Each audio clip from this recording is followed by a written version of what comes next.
बिस्मिल्लाहिर्रहमानिर्रहीम। मज़े नाज़रीन, मेरा नाम नासिर गोंदल है। आज कोना ग्रुप ऑफ मार्केटिंग के प्लेटफॉर्म से मैं आपकी खिदमत में हाज़िर हूँ। हम लोग सोशल मीडिया प्लेटफॉर्म के ऊपर दोनों ग्रुप ऑफ मार्केटिंग की टीम और हम लोग मिलके अपने हाउसिंग सोसाइटीज़ की, अपने प्रोजेक्ट्स की वीडियो वगैरह बनाते हैं और बहुत सारे कमेंट्स आते हैं। कमेंट्स में हर बंदे का जो नॉलेज होता है या उसके साथ जो आप बीती होती है, उसके साथ अगर फ्रॉड हुआ है तो उसने डेफिनेटली फ्रॉड के बारे में बात करनी है, और जिसको प्रॉफिट हुआ है उसने प्रॉफिट के बारे में बात करनी है। बल्कि नेगेटिव बात ज़्यादा होती है और पॉजिटिव बात जो है वो कम होती है। हालांकि पॉजिटिव काम ज़्यादा है और नेगेटिव काम जो है वो कम है। बहुत सारे कमेंट्स आते हैं, उसके ऊपर वीडियोस हम लोग बनाते हैं। एक कमेंट आया जी कि एनओसी दी होती है फिर भी कस्टमर जलील हो रहे हैं। यही हाल इस्लामाबाद की एक सोसाइटी का है जिसको एनओसी सीडीए ने दिया है। 4 साल गुजर गए, पेमेंट भी फुल दी है, कस्टमर को प्लॉट देते हैं या नहीं देते। पहली बात तो यह है कि 4 साल का टाइम कोई इतना ज्यादा टाइम नहीं होता कि अगर आपने एक रिस्क लिया है, नॉन डेवलप प्रॉपर्टी आपने खरीदी है, जो जिस दिन आपने प्रॉपर्टी खरीदी थी आपको उस दिन देखना चाहिए था कि मौके के ऊपर आपका प्लॉट डेवलप है या नहीं है। जिस ब्लॉक के अंदर अगर मिसाल के तौर पे आप एक अच्छी हाउसिंग सोसाइटी के अंदर प्लॉट ले रहे हैं तो डेफिनेटली उस हाउसिंग सोसाइटी का जो ब्लॉक डेवलप होगा उसका रेट अगर 5 मरले का जो है वो 50 लाख रुपए है, जो नॉन डेवलप होगा उसका 20 लाख रुपए रेट होगा। तो आपने ये एक रिस्क की है नॉन डेवलप एरिया की प्रॉपर्टी ले। दूसरी बात मैं आपको बताऊं, ये बिल्कुल आपकी बात ठीक है। अलमिया इस्लामाबाद रावलपिंडी के अंदर बहुत सारी ऐसी हाउसिंग सोसाइटीज हैं। मैं दावे के साथ कह सकता हूँ कि अगर 100 हाउसिंग सोसाइटी है जिसके पास प्रॉपर एनओसी मौजूद है, उसमें से भी 80 ऐसी हाउसिंग सोसाइटी है जिनके मुतासलीन है। उन लोगों ने आज से 10 साल 15 साल पहले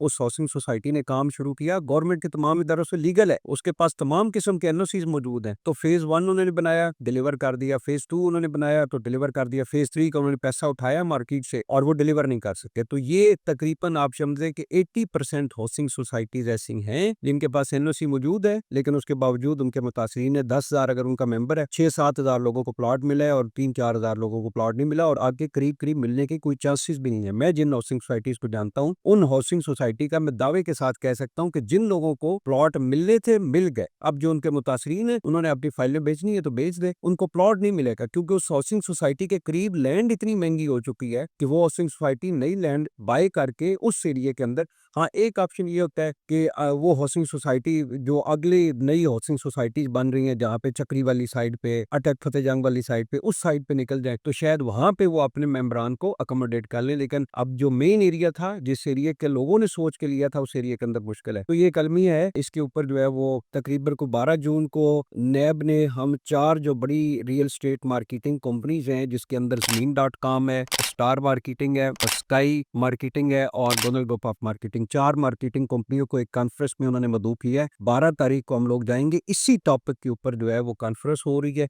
उसकी भी इंशाल्लाह मैं पूरी कोशिश करूंगा कि अगर मुझे मौका मिला तो मैं इस पॉइंट को चेयरमैन नैब साहब के सामने उठाऊं।